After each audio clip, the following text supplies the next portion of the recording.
це унікальна здатність людей висловлюватися. Здатністю говорити володіємо тільки ми, і обмежується вона виключно нашим біологічним видом. А хіба не було б цікаво дізнатися, чи можуть висловлюватися також і дерева? Але ж яким чином? Давайте спробуємо розібратися. Ми вже з вами говорили про те, що під час небезпеки дереву необхідно організувати оборону. Саме тому вирішальну роль у ході раннього оповіщення відіграє співпраця.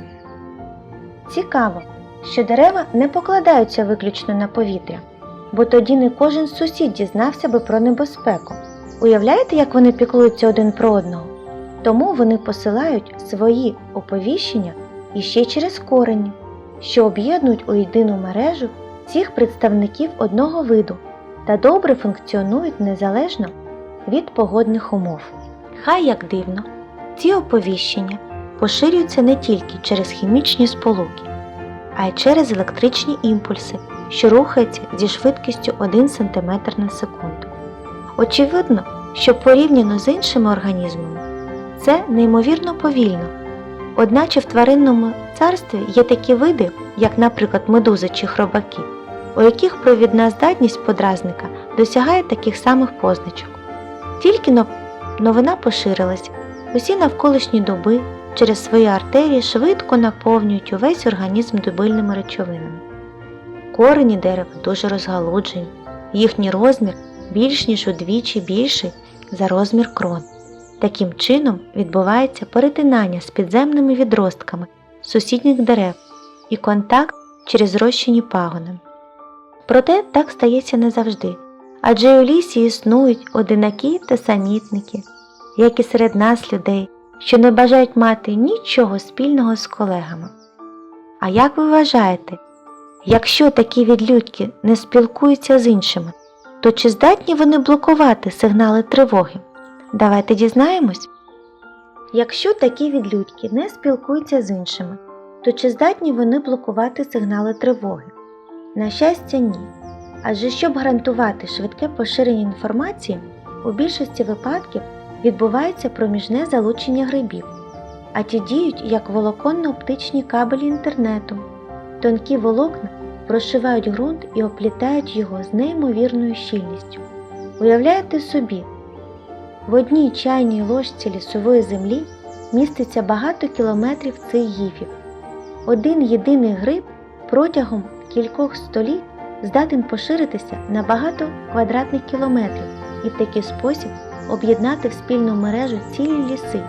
Своїми лініями він передає сигнали від одного дерева до іншого і таким чином допомагає їм обмінюватися інформацією про комах, посухи та інші небезпеки. Поступово навіть наука говорить про так звану Wood Wide Web – всесвітню лісову павутину, що пронизує наші ліси.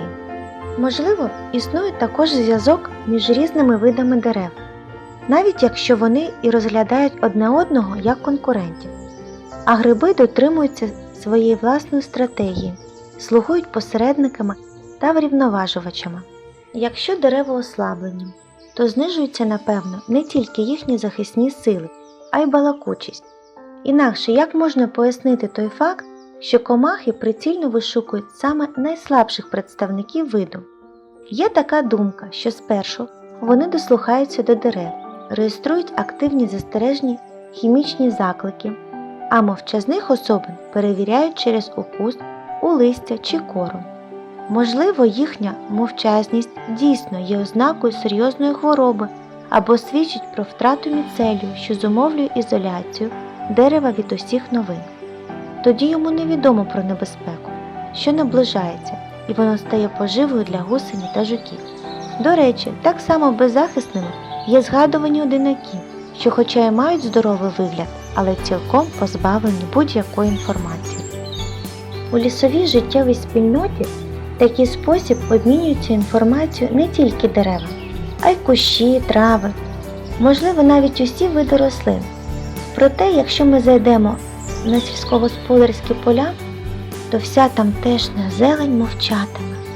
Через штучний процес вирощування в наших культурних рослин Фактично повністю зникла здатність до підземного чи наземного спілкування.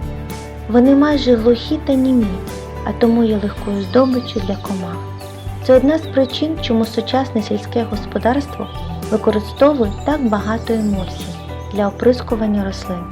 Можливо, у майбутньому садоводи зможуть хоча б трохи підглянути за життям лісів, а зернові культури та картоплю знову схрестять із дрібкою дикості, а отже й балакучості.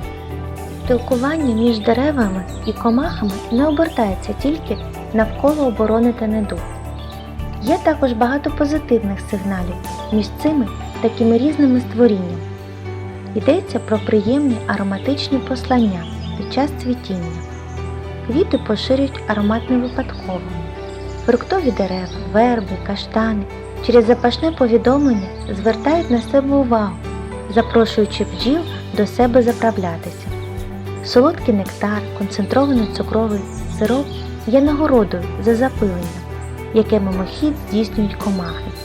Подібно до рекламного щита, сигналом слугують також і форма квітки та її колір, що чітко відрізняються від суцільної зеленої крони дерева і вказують на шлях до харчів.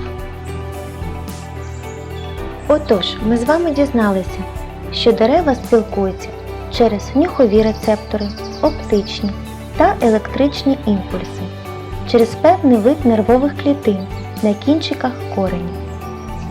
До нових зустрічей!